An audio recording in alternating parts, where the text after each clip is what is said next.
ইউনিয়নের বন্যা কবলিত এলাকাগুলোতে আমরা ত্রাণ দিচ্ছি।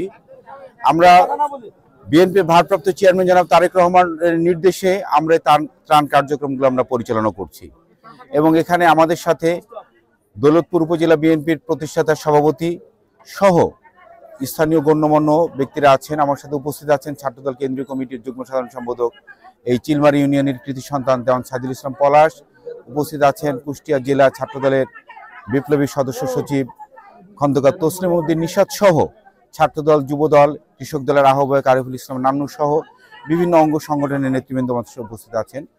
আমরা ত্রাণ কার্যক্রম পরিচালনা করতে গিয়ে দেখেছি আসলে বিশেষ করে চিলমারি ইউনিয়নটা খুবই একটি অবহেলিত ইউনিয়ন। এখানকার মানুষজন এখানকে তারা হলো একমাত্র নৌকার ছাড়া বা ইঞ্জিন চালিত বোট ছাড়া এখানকার মানুষ তারা যাতায়াত করতে পারে না।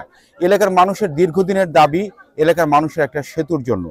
কিছুদিন আগেও এলাকার মানুষ তারা এখানে একটা মানববন্ধনও করেছে আমাদের ছাত্রদল নেতা দেওয়ান সাইদুল ইসলামের পলাশের নেতৃত্বে এবং আমরা আশা করি আগামী দিনে বিএনপি সরকার গঠন করলে এলাকাবাসীর পক্ষ থেকে আমরাও সেই একটি সেতু অবিলম্বের জন্য আমরা দাবি জানাচ্ছি এবং আশা করি বিএনপি সবসময় জনবান্ধব একটি দল, জনকল্যাণমূলক কাজ করে। বিএনপি সবসময় জনগণের দুঃখ দুর্দশা বিএনপি জনগণের পাশে থাকে। ইনশাল্লাহ আগামী দিনে বিএনপি সরকার গঠন করলে আমরা এখানে একটা সেতু বাস্তবায়ন হবে বলে আমরা আশা করি।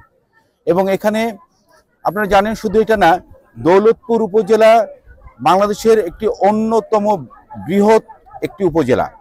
আয়তনের দিক দিয়ে আমি যতটুকু জানি আয়তনের দিক দিয়ে চতুর্থ বৃহত্তম উপজেলা হচ্ছে দৌলতপুর উপজেলা। সেখানে অত্যন্ত দুঃখের বিষয় এই 14টি ইউনিয়নের প্রায় 10 লাখ মানুষের যেখানে বসবাস সেখানে মাত্র একটি 50 শয্যার একটি হাসপাতাল রয়েছে, যেটি অত্যন্ত দুঃখজনক। 10 লাখ মানুষের বিপরীতে 50 শয্যা বিশিষ্ট একটি হাসপাতাল। এর আগেও আমরা হাসপাতালের বিষয়ে আমরা কথা বলেছি এবং আমরা আশা করি যে 50 শয্যা বিশিষ্ট হাসপাতালটি 250 শয্যা বিশিষ্ট হাসপাতাল হবে এবং এই চর এলাকার বিশেষ করে চিলমারি, রামকৃষ্ণপুর, প্রাকপুর এবং ফিলিপনগর এই 4টে এলাকার জন্য একটি আলাদা একটি হাসপাতাল স্থাপিত হবে, সেটা আমরা জোর দাবি জানাচ্ছি এবং বিএনপি সরকার গঠন করলে এখানে হাসপাতাল হবে, এটা আমরা আশাবাদ ব্যক্ত করছি। আমাদের ত্রাণ চলমান আছে, এর আগেও আমরা এক দফা ত্রাণ দিয়েছি। আমাদের দেওয়ান সাইদুল ইসলাম পলাশের নেতৃত্বে আমাদের এক দফা ত্রাণ দেওয়া হয়েছে। আজকে আমরা সকল বিএনপি, দৌলতপুর উপজেলার বিএনপি, যুবদল, ছাত্রদল, স্বেচ্ছাসেবক দল, কৃষক দল সবাইকে নিয়ে আজকে আমরা ত্রাণ কার্যক্রম পরিচালনা করছি। আমরা প্রায় আজকে 1000 পরিবারকে আমরা আজকে ত্রাণ দিয়েছি এবং আজকে আমাদের একটি ফ্রি মেডিকেল ক্যাম্প আছে। ফ্রি মেডিকেল ক্যাম্পের মাধ্যমে এখন যেহেতু পানি নামতে শুরু করেছে মানুষকে আমরা সেই চিকিৎসা সুবিধার জন্য আমরা ফ্রি মেডিকেল ক্যাম্প করছি এবং শুধু সেটাই না, পানি নেমে যাওয়ার পরে এখানকার মানুষের জন্য যে চাষাবাদের যে ক্ষয়ক্ষতি হয়েছে, ব্যাপক ক্ষয়ক্ষতি হয়েছে, আমরা তাদেরকে বীজ দিয়েও তাদেরকে আমরা সহায়তা করবো আমরা।